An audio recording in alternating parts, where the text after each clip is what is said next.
Factor investigation segment tonight, a group called Black Lives Matter.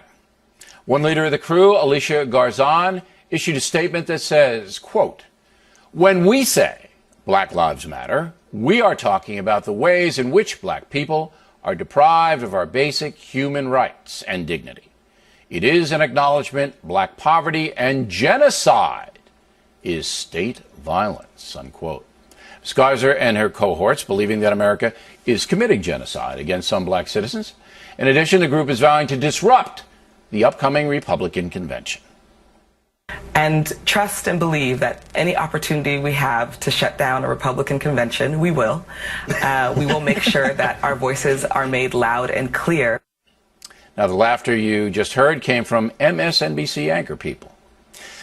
So, who's funding Black Lives Matter? One of the big donors seems to be George Soros, our old pal, who gives big money to affiliates of Black Lives Matter, groups that do direct business with them. Also giving money directly to the group, entertainers Jay-Z and Beyonce. There they are. Joining us now from Washington, Kelly Riddell, an investigative reporter for the Washington Times. Is this just a fringe group, or should we take them seriously? Well, I think you got to take them seriously. I mean, look what happened to Martin O'Malley a couple of weeks ago at the Netroots convention when he basically said all lives matter, was practically booed off the stage, and then had to issue an apology. I mean, well, that he didn't shows have you... to issue this apology. Well, he chose to. But that's O'Malley's fault for even going to the Netroots convention. I mean, Hillary Clinton has been there before. A lot of Elizabeth Warren, a lot of liberal activists go to this on a yearly basis. I understand that. But I don't know whether this crew, Black Lives Matter, have any constituency other than the radical left, the real fringe nuts that run around the country saying crazy things. Have they made any inroads into a more established position?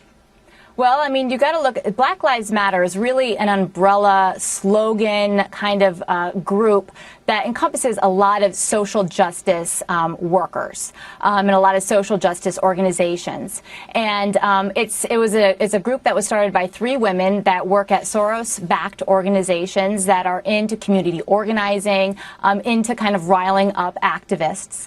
And what all of these social justice groups have in common is basically 3 things. The first is that they believe fundamentally that it's social policy and the man and the professional political class that is out to get them with unjust policies, that basically all of their social woes, all of their economic woes can be based on unfair policies.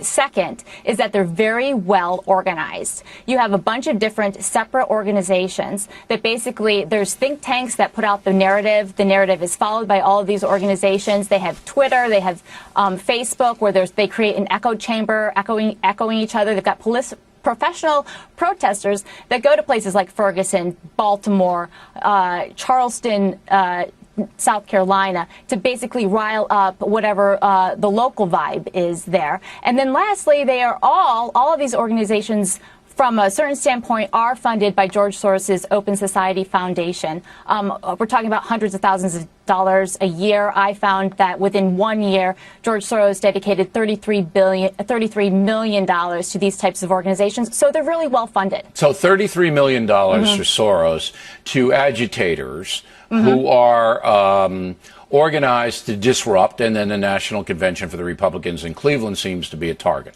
What about Jay-Z and Beyonce? I mean, here are 2 extremely famous individuals.